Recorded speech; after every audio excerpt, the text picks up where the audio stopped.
Mr. Simmons.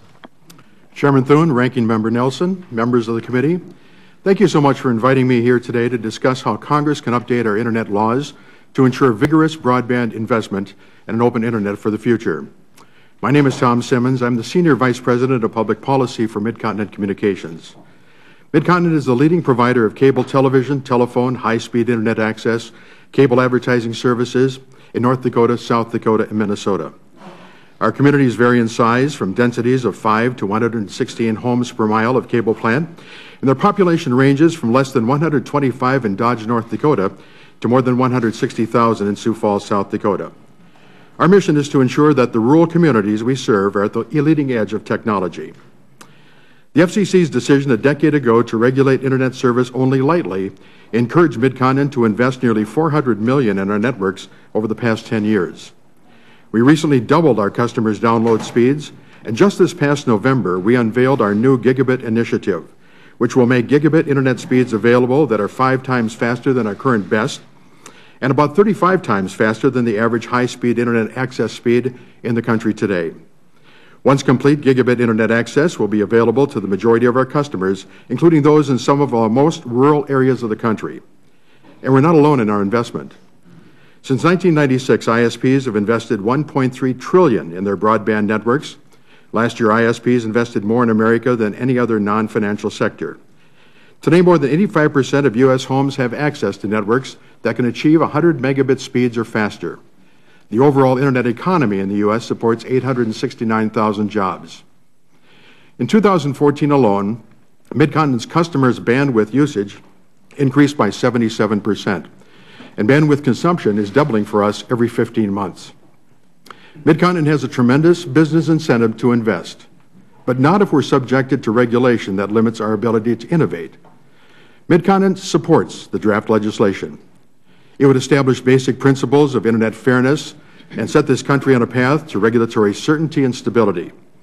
It would ensure that broadband customers can enjoy unconstrained use of the service they pay for, that the FCC can protect consumers, that Internet-based businesses can invest without concern that an ISP can interfere with their access to customers, and that ISPs can develop their service freely. And it would accomplish all these goals without dragging the provision of Internet service back to the monopoly telephone era. Many of the draft's obligations reflect our existing business practices. Every Internet user should be able to access any lawful content, service, or application they choose. Purposely throttling customers would directly interfere with our business strategy of offering the fastest possible broadband speeds. And no ISP has adopted a strategy of paid prioritization, even in the absence of rules. The draft legislation also wisely protects the needs for network management. ISPs need to utilize reasonable network management practices to ensure customers are getting the maximum benefits of their broadband service and to protect consumers against harmful cyber intrusion. The draft legislation's transparency principles strike an appropriate balance between consumers' need for and the right to clear and easy-to-understand information about their broadband service, and the need to ensure that in the name of transparency, potential wrongdoers do not have a roadmap to the best means of thwarting safeguards that we put in place to protect the network. While we can support well-crafted regulations, we're adamantly opposed to the imposition of an outdated common carrier regulatory regime. Imposing Title II regulations would work against the government's policy goals of increasing broadband deployment and adoption. The regulatory burdens and costs associated with the Title II approach would have a significant and disproportionate impact on our ability to invest further in our broadband networks.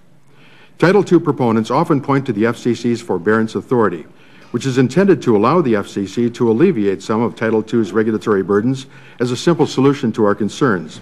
But in reality, those same Title II proponents are pressing the FCC not to forbear from vast swaths of Title II now that they think the reclassification decision might be going their way. While it seems clear that applying Title II regulatory framework to broadband Internet access will only interfere with the dynamic Internet, the FCC is poised to take just that step. Truly, there's a better way, and the proposed legislation is an important part of finding the right path forward. Therefore, I urge the committee to move forward with a bipartisan draft so that Midcontinent and others can continue to ensure that all Americans, including those in rural America, receive the full potential of America's broadband networks. Thank you so much again for inviting me to be here today, and we look forward to working with you on these very important measures.